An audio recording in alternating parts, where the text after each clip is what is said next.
Além da notícia, falando de hoje dessas novas tecnologias, mas especialmente com aquele cuidado de nós tratarmos da questão quando a tecnologia pode se tornar um perigo.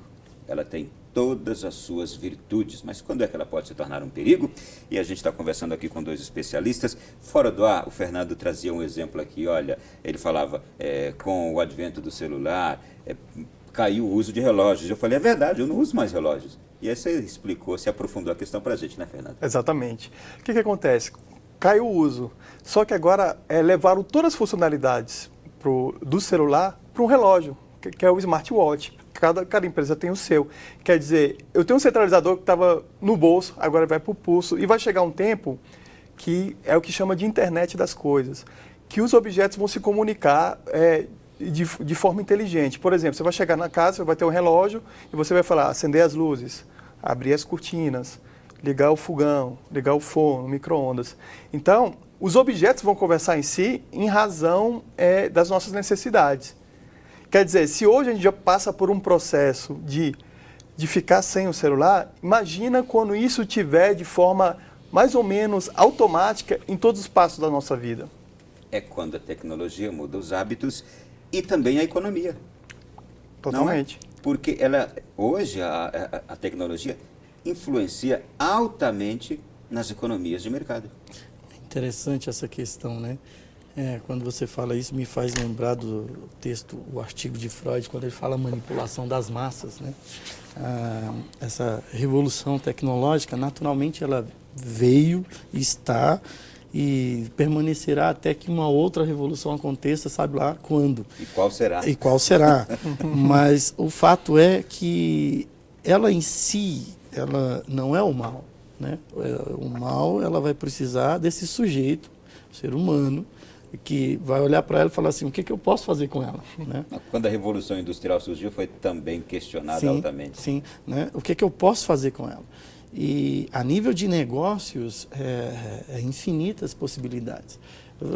Se eu pegar a partir do meu site, o que o Google me traz os gráficos para fazer uma leitura sobre quem está acessando o meu site, qual é o público-alvo que está sendo mais acessado. A partir disso, eu poder trabalhar textos em relação a esse público que me acessa. E eu tenho um vislumbre muito maior sobre a questão das redes sociais. O Face faz a mesma coisa com a página que eu tenho da clínica. E você vai tendo essas questões, você vai tendo uma leitura de, se não tiver uma questão de ética em relação ao que você quer oferecer e como você quer trabalhar, né, não tem limites. E essa é a grande questão. O mercado, ele precisa de pessoas, e essas pessoas que tenham ética no que elas querem fazer.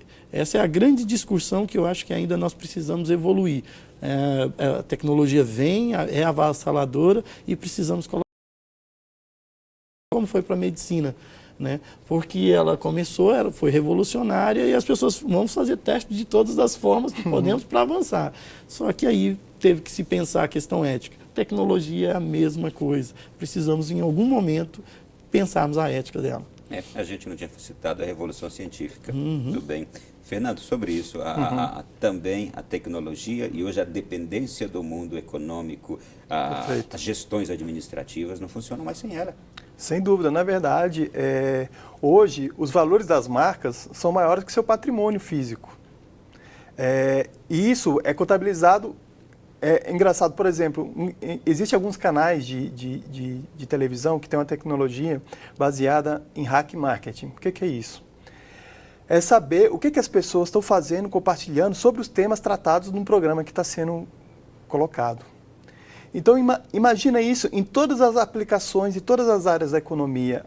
Saber exatamente qual é o impacto, o que as pessoas estão conversando sobre a coisa que está acabando de ser distribuída, veiculada.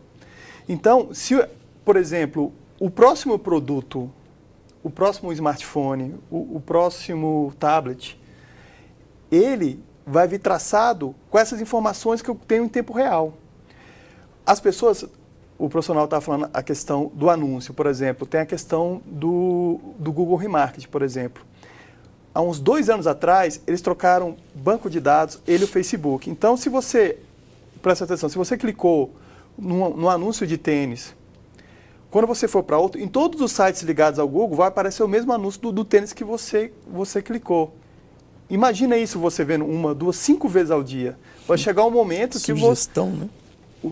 Vai chegar um momento, por sugestão, que você vai acabar adquirindo.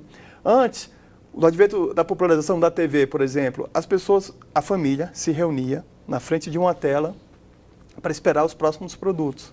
Hoje não, tá tudo no celular, tudo quando você vai trabalhar no celular, em todas as plataformas, te induzindo de forma intuitiva, atraente para que você consuma daquela forma. E interessante esse ponto, Fernando, que a gente passa a perceber o seguinte: se constrói uma nova indústria, uma nova forma econômica, ao passo que vai sendo destruídas outras, que Sem vão dúvida. ficando obsoletas, que vão passando, e entre uma e outra, a necessidade do conhecimento. Né? E aí é esse sujeito se reconstruindo, se desconstruindo de uma forma e se reconstruindo de outra para se adaptar àquilo que está chegando. Em ciclos cada vez menores. Cada né? vez menores os ciclos. Né? Esse é o grande desafio e que eu passo a perceber o seguinte: o quanto as nossas escolas estão distantes dessa realidade. Muito. No campo acadêmico, mesmo nas universidades, nós Muito. estamos primários ainda, porque eu acho que a tecnologia ela precisava se misturar com as outras cadeiras numa aula. Sem dúvida. Porque hoje você vê isso no espaço da internet, você tem uma curiosidade, você vai lá, clica e aparece todos os tipos de texto. Essa quantidade de informação e a velocidade da informação e de tudo aquilo que a gente passa a viver com essa mudança cultural toda, ela transforma também, ela transformou também a nossa noção de tempo? Ela tirou da gente. E concluo. Porque parece que está tudo muito mais veloz. Coisas que eu li ontem ou eu vi ontem, hoje eu acordo achando que foi há uma semana. Sim. Tamanha a quantidade de informação Perfeito. e a velocidade com que eu estou vivendo essas coisas todas. Sim, sim. Perdemos a noção do tempo? O que aconteceu? Interessante. Eu falando para o Fernando sobre uma coisa simples, de um estudo recente nos Estados Unidos, falando sobre o ciclo menstrual que começa numa criança hoje nos Estados Unidos, a partir dos 8 anos de idade. Né? E aí você para e pensa, caramba, o que aconteceu com essa criança? E aí nós vamos analisar que, para maturar essa criança, que é um ciclo que muda a criança para uma mulher, né, foi tecnologia, informação em excesso, né, e a questão da alteração da alimentação. Esses são estudos recentes sendo feitos nos Estados Unidos sobre esse novo consumidor, esse novo cidadão de lá. Né? Não é diferente para cá, não é diferente na forma que a gente lidar com essa informação. Ela fez encurvar o tempo, né? Aquela coisa assim, nós não olhamos para o passado, nós olhamos presente e futuro. Eu falando isso para o Fernando, nós nos tornamos leigos do passado. Passado é algo que não diz nada para as novas gerações, porque a tecnologia ela faz o desafio do novo constantemente, que faz que todos olhem para frente. Então, encurta o tempo para isso. E esse é o desafio desse próprio sujeito que está sendo colocado como se fosse uma marionete sendo jogado de um lado para o outro diante da tecnologia. Na verdade, existem até pesquisas que falam que uma criança hoje de 7 anos recebe mais informação que um adulto dos anos 60. Olha que coisa absurda da gente saber lidar. Então, aí que eu volto para a questão da experiência, a questão da base da família. Se a gente não colocar os nossos limites, entender, navegar nesse novo mundo, mas colocar nossos limites, nossos valores, criar uma disciplina para os nossos filhos entenderem isso, a gente vai ser levado pela onda. Sim. Tem uma questão que a gente ainda não resolveu. Certo. Aquela do registro. E tem outras questões para perguntar, ligadas ainda. Falta quanto tempo aí que eu quero voltar na do registro.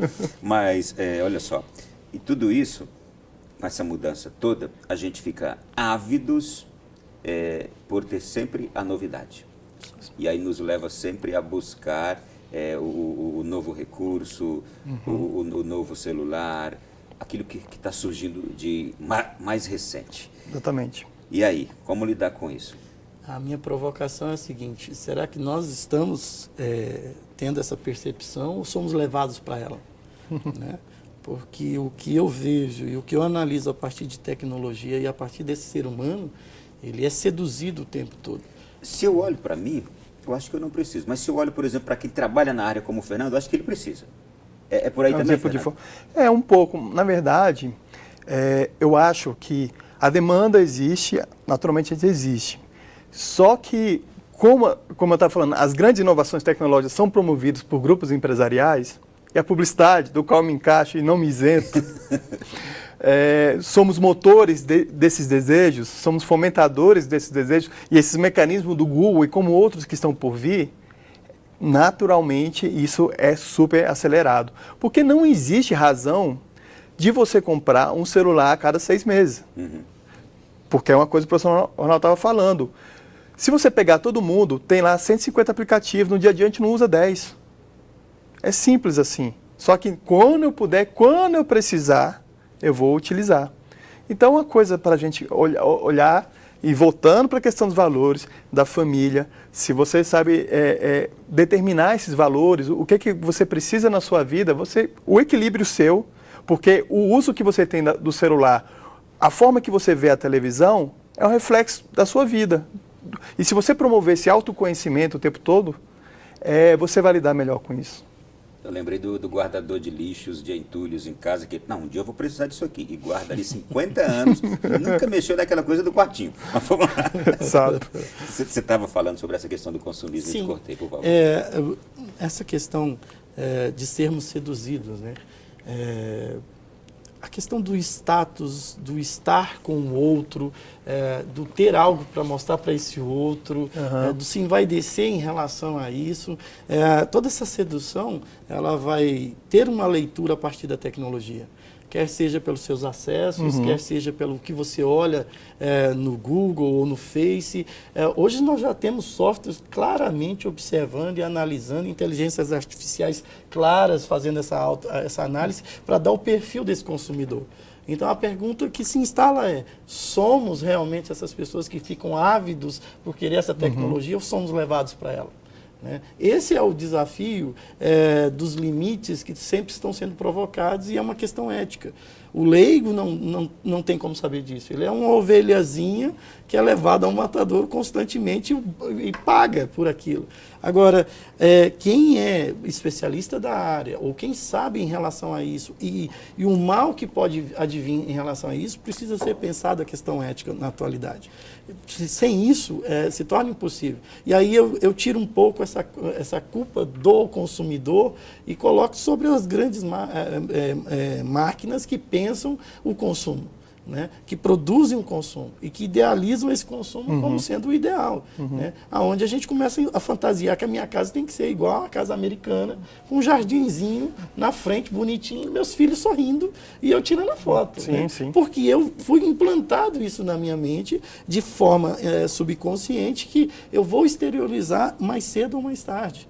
Né? É assim, eu sou da geração dos anos 80, molequinho, que via aquele carro com 2 portas, né? Sonhava ter um carro de 4 portas, né?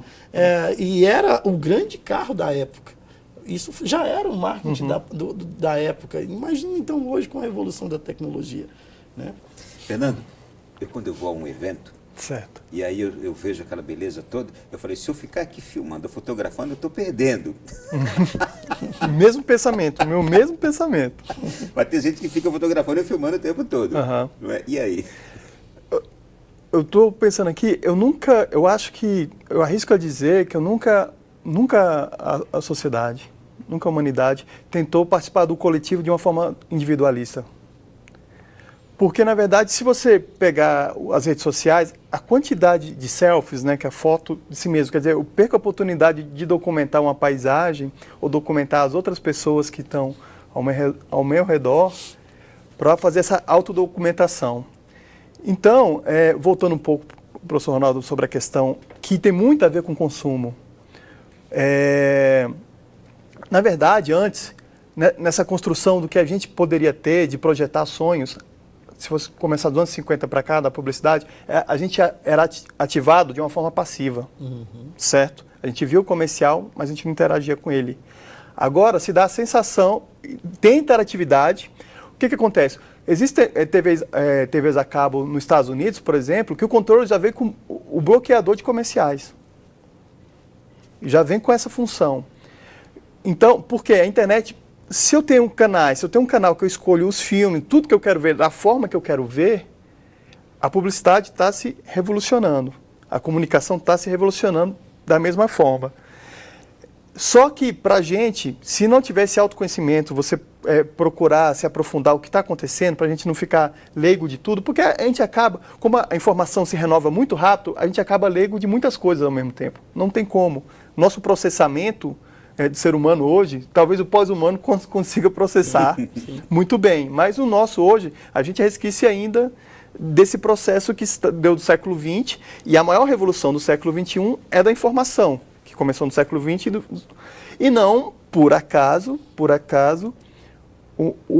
as grandes doenças psicológicas que se deram do século XX, você pode confirmar ou não, é ansiedade e depressão. Sim. Por quê? Porque é não saber lidar com isso. Eu quero participar do coletivo, mas eu quero participar de forma individual. Muito bem. Senhores, eu fiquei extremamente enriquecido com a presença dos senhores aqui. Foi um prazer muito grande. Obrigado, professor Ronaldo. Prazer em conhecê-lo também. Prazer todo meu estar aqui. Realmente o debate foi muito legal, porque nos deu a oportunidade de pensar um pouco para onde essa sociedade está indo e o que a gente realmente quer como valores para a nossa sociedade brasileira. Professor Fernando, obrigado igualmente. Foi um prazer estar aqui com vocês. A gente viu que o tema é muito amplo, tem várias camadas. Sim. Que, na verdade, a gente não tem que pensar como se fosse uma fobia só. Na verdade, ela é reflexo do que a gente está vivendo hoje. O nosso próximo encontro será segunda-feira, neste mesmo horário aqui novamente.